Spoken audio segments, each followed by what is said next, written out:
बिरसा मुंडा जैसे महान क्रांतिकारियों की धरती है और इस धरती पर कोई असम से आया हुआ मुख्यमंत्री, कोई दिल्ली से आया हुआ नेता सोचता है कि यहाँ पर जहर करने का काम करेगा तो ये झारखंड की धरती जहर की खेती नहीं होगी। मैं तुम्हें अपने उसूलों की कसम देता हूं। हम फोन करके मैं तुम्हें अपने उसूलों की कसम देता हूं। मुझको मजहब के तराजू में न तौला जाए। मैंने इंसान ही रहने की कसम खाई है। मुझको हिंदू या मुसलमान न समझा जाए। एक तरफ झारखंड की अस्मिता और वहां के गठबंधन की सरकार है और एक तरफ दिल्ली से, गुजरात से, असम से, यूपी से आकर के आदिवासियों के अधिकार की बात करने वाले झूठे नेता। अरे दिल्ली से आए हुए प्रधानमंत्री जी, असम से आए हुए मुख्यमंत्री महोदय, आप और आदिवासियों की बातें, आपके मुंह से आदिवासियों की बातें अच्छी नहीं लगती है। अरे आप तो वो लोग हो कि इस देश का सबसे लोकप्रिय आदिवासी समाज का मुख्यमंत्री जो झारखंड के लोगों के दिलों में बसता है, उस लोकप्रिय मुख्यमंत्री को बिना किसी जुर्म के आपने महीनों जेल में रखा, सिर्फ उसको डराने के लिए, उसको धमकाने के लिए। लेकिन मैं सैल्यूट करूंगा झारखंड के मुख्यमंत्री हेमंत सोरेन साहब को कि उन्होंने ये कह दिया कि तुम सलाखों में डाल सकते हो लेकिन मेरी हिम्मत नहीं तोड़ सकते हो। हेमंत के मुकाबले हिम्मत को लाया गया है। नाम ही ऐसा है जिसमें हौसला नहीं समझ में आता, हिम्मत। और इधर कौन है? हेमंत। नाम लीजिए तो समझ में आता है कि बहादुर आदमी। मेरे भाई 13 तारीख को घरों से बाहर निकलिए। अगर आप चाहते हैं कि आदिवासी समाज, अल्पसंख्यक समाज, दलित समाज, पिछड़ा समाज, सवर्ण समाज, सारे लोग मिलजुल करके रहे, भाईचारे के साथ रहे, तो एक तरफ नफरत वाले खड़े हैं और एक तरफ मोहब्बत वाले खड़े हैं। हमारे नेता का नारा क्या है? नफरत छोड़ो, भारत जोड़ो। हमारे नेता का नारा क्या है? नफरत के बाजार में मोहब्बत की दुकान खोलनी है। एक तरफ मोहब्बत की दुकान है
कहना चाहता हूँ कि जो सरकार अपना चलाया हुआ 2000 का नोट 7 साल में चला सकी, वो हमसे 70 साल का हिसाब मांग रही है।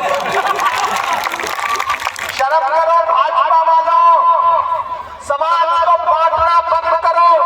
तुम कहते हो कि झारखंड में घुसपैठिए हैं, मैं भारत का नक्शा लेकर आया हूं, दिल्ली से लेकर आया हूं। दिखा देना हेमंत विश्व शर्मा को, दिखा देना अमित शाह जी को, ये भारत का नक्शा है। इस नक्शे में झारखंड जहां है, मैं उसको और क्लेरिफाई करते हुए ये नक्शा भी दिखा रहा हूं। इसमें झारखंड जहां है, मुझे अमित शाह या फिर नरेंद्र मोदी जी या फिर हेमंत विश्व शर्मा बताएं कि कौन सी सीमा है झारखंड की जो जाकर के किसी और देश से जुड़ती है। मूर्ख बनाना बंद करो झारखंड के लोगों को। ये मेरे पास भारत का नक्शा है और तुम्हारे गृह मंत्रालय का आधिकारिक बयान है भाजपा वालों कि अगर 10 साल से तो सेंटर में तुम्हारी सरकार है, 10.5 साल से बॉर्डर की सिक्योरिटी की जिम्मेदारी किसकी होती है? गृह मंत्रालय की। कोई घुसपैठ कर कैसे गया? अगर कर गया तो यह सबसे बड़ी कमी तो भाजपा की है। ये यही नारा यहाँ आके झारखंड में भी देंगे, यही नारा जाके महाराष्ट्र में भी देंगे, यही नारा यूपी में भी देंगे, क्योंकि इनके पास नफरत के नारों के अलावा कुछ भी नहीं है। इसलिए आपको आगाह कर रहा हूं कि जिस तरह अंग्रेज करते थे ना कि बांटो और राज करो, उसी तरह भाजपा करती है, बांटो और राज करो। मैं तो राहुल गांधी का सिपाही हूं। राहुल गांधी के साथ भारत जोड़ो यात्रा में 4000 किलोमीटर पैदल चला हूं। जब मैं उनके साथ चलता था और मुझसे मीडिया के साथ ही कहते थे कि इमरान साहब आप राहुल गांधी के साथ पैदल चल रहे हैं, आप तो शायर पहले हैं, सियासतदान बाद में है, तो आप बताइए कि इस यात्रा को देख रहे हैं और आप क्या कहते हैं? तब मैं कहता था कि जो हर जालिम से टकराएगी वो आंधी बनाऊंगा, जो हर जालिम से टकराएगी वो आंधी बनाऊंगा। नए अंग्रेज आए हैं, नया गांधी बनाऊंगा। वो नया गांधी इस दौर का गांधी जिसका सिर्फ एक नारा है, नफरत छोड़ो भारत जोड़ो। मेरे भाई, कांग्रेस नफरत की बुनियाद पर राजनीति नहीं करती, गठबंधन नफरत की राजनीति नहीं करता। हेमंत सोरेन आपसे विकास के मुद्दे पर बात करते हैं। गठबंधन की सरकार कह रही है हमारी सरकार आने दीजिए, मैया सम्मान योजना है उसे बढ़ाकर 2500 रुपए किया जाएगा। हेल्थ बीमा कितनी शानदार बात है, 15 लाख रुपए का हेल्थ बीमा हर परिवार का मुफ्त। आप सोचिए, हम काटने बांटने के नाम पे वोट नहीं मांग रहे, हम कह रहे हैं हम आपको इलाज देंगे, हम आपको राशन देंगे, हम आपका बिजली का बिल माफ करेंगे, हम मैया सम्मान योजना में हमारी खवातीन को, महिलाओं को उनके खाते में पैसा देंगे। और ये किस नाम पे वोट मांग रहे हैं? इनकी नफरत आप देख रहे हो ना। तो ये जब आकर के नारा लगाएं कि कटोगे बटोगे टाइप का, तो आप कह दो नफरत के दिन बीतेंगे, जुड़े रहे तो जीतेंगे। आप हमसे खुल के कहो। और मैं तो दोस्तों अपनी इस बहन के लिए और बंधु तिर्की साहब को आज मैंने यहाँ पे भाषण देते सुना, और मैंने AICC में दिल्ली के गलियारे में कांग्रेस नेताओं के सामने भी इनको बैठे हुए जब देखा है, तो मैं बहुत ईमानदारी से ये बात आपको बता रहा हूँ कि मैंने बंधु तिर्की को अपनी पार्टी में भी AICC में भी बैठ करके झारखंड के गरीब गुरबा के लिए, यहाँ के आदिवासी समाज के लिए, यहाँ के मुस्लिम समाज के लिए, यहाँ के दलित समाज के लिए वहां भी लड़ते हुए देखा है। ये भाजपा के लोग जब बहादुर लोगों से डरते हैं तो साजिश करके उन्हें मैदान से बाहर निकालने की कोशिश करते हैं, लेकिन ये भूल गए कि आप बंधु तिर्की को चुनाव लड़ने से बाहर कर सकते हो, उसका हौसला नहीं तोड़ सकते, उसकी जुर्रत नहीं तोड़ सकते।